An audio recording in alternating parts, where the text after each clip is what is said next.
தேசிய அளவுல ஒரு சட்டம் இயற்றிருக்கிறாங்க. என்ன சட்டம்னா, வந்தே மாதரம் பாடல் பாடப்பட வேண்டும், அது தேசிய கீதத்திற்கு இணையாக மதிக்கப்பட வேண்டும். ஒருவேளை வந்தே மாதரம் பாடலை அவமதித்தால் தேசிய கீதத்தை அவமதித்ததாக கருதி அவர்கள் உடனடியாக கைது செய்யப்பட்டு 3 ஆண்டுகள் சிறையில் அடைக்கப்படுவார்கள் அப்படின்னு சட்டம் இயற்றினாங்க. இந்த சட்டத்திற்கு திமுகவினுடைய கூட்டணி கட்சியான காங்கிரஸ் எப்ப கூட்டணியில இருந்தாங்க? அப்போ இந்த சட்டம் இயற்றும் பொழுது திமுகவுடன் கூட்டணியில இருந்தாங்க. அவங்களே ஆதரவு தெரிவிச்சாங்க.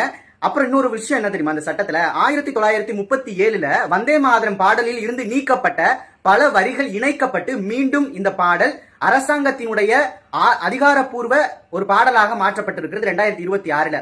இது முக்கியமான அரசு நிகழ்வுகள், எந்த நிகழ்வுகளையும் இந்த பாடல் இடம்பெறணும் அப்படின்னு இந்திய அரசாங்கம் சொல்லியிருக்கிறாங்க.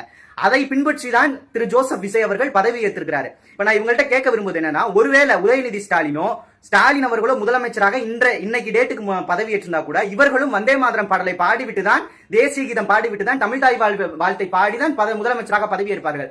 வந்தே மாதத்தையும் தேசிய கீதத்தையும் தமிழ் தாய் வாழ்த்தையும் யார் அவமதித்தாலும் அவர்கள் சிறைக்கு செல்வார்கள். அரசாங்கத்தினுடைய சட்டத்தை மீறி, இந்திய அரசியலமைப்பினுடைய சட்டத்தை மீறி யாருமே இங்க செயல்பட முடியாது. ஏன்னா முதலமைச்சராக பதவி ஏற்கக்கூடிய விஜய் அவர்களும் சரி, யாரா இருந்தாலும் சரி, இந்திய அரசியல் அமைப்பின் பால் நம்பிக்கையும் உண்மையான பற்றுறுதியும் மாறா நம்பிக்கையும் கொண்டிருப்பேன் என்றுதான் அவர் பதவி ஏற்கணும். அது ஸ்டாலினா இருந்தா கூட. அப்ப இந்திய அரசியலமைப்பு சட்டத்தினுடைய சட்டம் என்ன சொல்கிறது? வந்தே மாதரம் பாட வேண்டும் அப்படின்னு இந்திய அரசாங்கம் சட்டம் இயற்றி இருக்கிறது. அதை பொறுத்து தான் இவர் பாடி இருக்கிறாரு. அதுக்கு கதறாங்க, பொறுங்கடா, இன்னும் 5 வருஷம் இருக்குடா, நீங்க மூக்கால காயால எங்கெங்கெல்லாம் ஓட்ட இருக்காங்களாம் அழுக போறீங்கடா, தயவு செய்து பொறுங்க, இவர் உங்களை கதற விட